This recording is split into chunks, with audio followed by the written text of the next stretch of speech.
పశ్చిమాసియా పరిస్థితులు చక్కబడకముందే మరో వార్ సైరన్ రీసౌండ్ ఇస్తుంది. అమెరికాకు దశాబ్దాలుగా పక్కలో బల్లెంలా ఉన్న క్యూబా కేరాఫ్గా ఉద్రిక్తతలు మొదలయ్యాయి. ఎలా అయినా క్యూబాను సొంతం చేసుకోవాలని అమెరికా చూస్తున్న ఈ సమయంలో సీన్లోకి రష్యా, చైనా ఎంట్రీ ఇచ్చాయి. క్యూబాకు అండగా నిలవడమేగాక అగ్రరాజ్యంతో అమీతుమికి సిద్ధమనే సంకేతమిస్తున్నాయి. దీనికి ట్రంప్ కూడా అంతే తీవ్రంగా రియాక్ట్ అవుతున్నారు. క్యూబాకు మద్దతుగా నిలిస్తే చూస్తూ ఊరుకోనంటున్నారు. ఇంతకు ఇరాన్ యుద్ధంలో 5 రోజుల విరామం ప్రకటించిన వేళ క్యూబా వేదికగా ఏం జరుగుతోంది? అమెరికా ఆంక్షలతో అంధకారంలో ఉన్న చిన్న దేశం కోసం రష్యా, చైనా ఎందుకు రంగంలోకి దిగుతున్నాయి? ఈ పరిణామాలు మరో భీకర యుద్ధానికి దారి తీయబోతున్నాయా?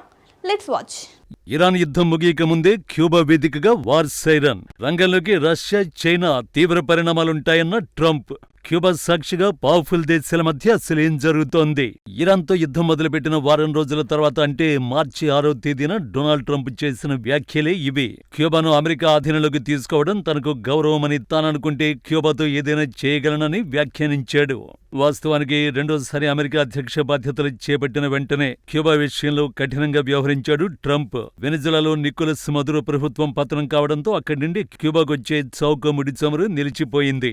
దీనికి తోడు అమెరికా క్యూబాపై కఠినమైన చమురు దిగ్బంధాన్ని విధించింది. ఫలితంగా చమురు లేకపోవడంతో క్యూబాలో రోజుకు 10 గంటలకు పైగా విద్యుత్ కోతలు విధిస్తున్నారు. దీంతో ప్రజలు తీవ్ర ఇబ్బందులు పడుతూ నిరసనలకు దిగుతున్నారు. ఈ సంక్షోభం అమెరికా సృష్టించిందే. పరిస్థితి ఇలాగే కొనసాగితే అమెరికాకు క్యూబా లొంగిపోవడం మినహా మరో దారి ఉండదు. ట్రంప్ ప్లాన్ కూడా ఇదే. ఇక్కడి వరకు ట్రంప్ అనుకున్నట్టే జరిగింది కూడా. కానీ ఈ సీన్లోకి సడన్ గా రష్యా, చైనా ఎంటర్ అయ్యాయి. క్యూబాకు కొండంత అండగా నిలవాలని డిసైడ్ అయ్యాయి. రష్యా నుండి దాదాపు 7,30,000 బ్యారెళ్ల ముడి చమురుతో కూడిన ట్యాంకర్లు క్యూబాకు బయలుదేరాయి. రష్యా ఈ సహాయాన్ని మానవతా దృక్పథంతో చేస్తున్నట్టు పేర్కొంది. అలాగే క్యూబా సార్వభౌమాధికారానికి అండగా ఉంటామని పుతిన్ ప్రభుత్వం ప్రకటించింది. అమెరికా ఆంక్షలను విమర్శిస్తూ క్యూబాకు అవసరమైన మద్దతు కొనసాగిస్తామని మాస్కో తెలిపింది. చైనా ఇప్పటికే 60,000 టన్నుల బియ్యం, $80 మిలియన్ ఆర్థిక సాయాన్ని ప్రకటించింది. క్యూబాలో సోలార్ పవర్ ప్రాజెక్టుని చైనా వేగవంతం చేస్తోంది. తద్వారా ఆ దేశం పూర్తిగా ముడి చమురుపై ఆధారపడడం తగ్గించుకోవాలని చూస్తోంది. ఇక్కడే ట్రంప్ సీన్లోకొచ్చాడు.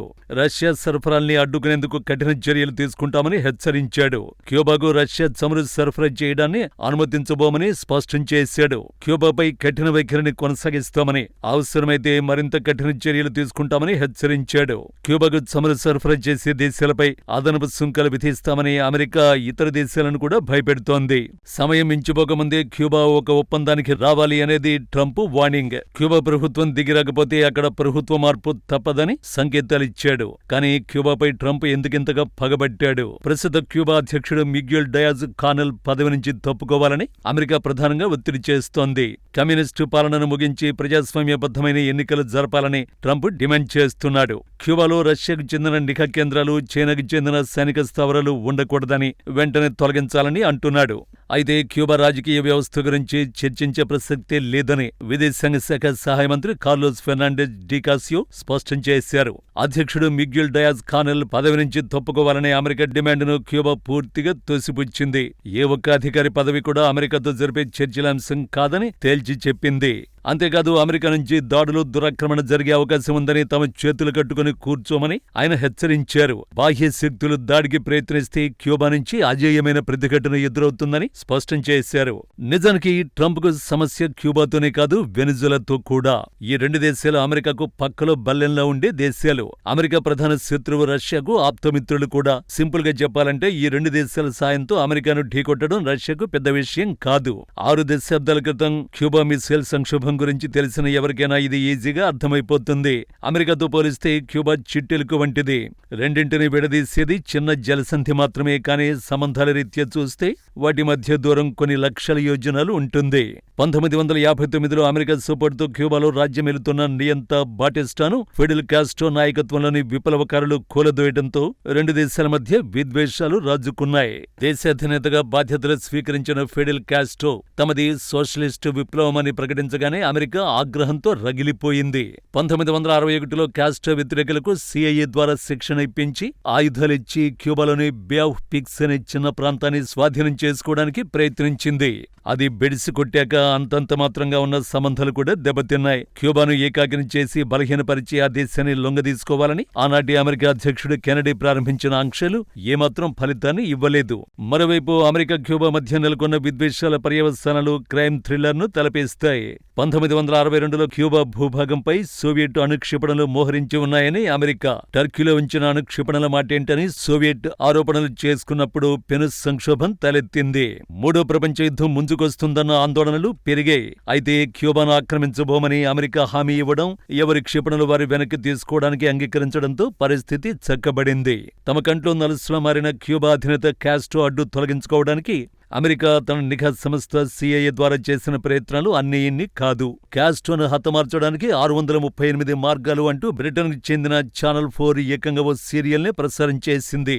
అందులో కాస్ట్రో ప్రియురాలిని CIA లోబర్చుకుని ఆమె ద్వారా కోల్డ్ క్రీమ్లో విషాన్ని నింపడం, కాస్ట్రో కాల్చే సిగార్లో బాంబు ఉంచడం, బాల్ పాయింట్ పెన్నులో పాయిజన్ ఉన్న సిరంజిని ఉంచడం లాంటివి ఎన్నో ఉన్నాయి. 1976లో 73 మందితో వెళుతున్న క్యూబా విమానాన్ని పేల్చేయడం, 1997లో క్యూబా రాజధాని హవానాలో పలు హోటళ్లలో బాంబులు పేలి అనేకులు గాయపడ్డం, ఒక ఇటలీ పౌరుడు మరణించడం వంటివన్నీ CIA పనులే అంటారు. ఈ ఘటనలపై రహస్యంగా ఫ్లోరిడాలో సమాచారం సేకరిస్తున్న 5 క్యూబా పౌరులను గూఢచర్యం సాగిస్తున్నారంటూ అమెరికా అరెస్ట్ చేసింది. అలా దశాబ్దాలుగా ఆ చిన్న దేశం అమెరికాకు కొరకరని కొయ్యగానే ఉంటూ వస్తోంది. అందుకే ఎట్టి పరిస్థితుల్లోనూ క్యూబాను ఆక్రమించుకోవాలనే పట్టుదలతో ఉన్నాడు ట్రంప్. కానీ క్యూబాకు రష్యా, చైనా అండగా నిలిచినంతకాలం అది అసాధ్యం.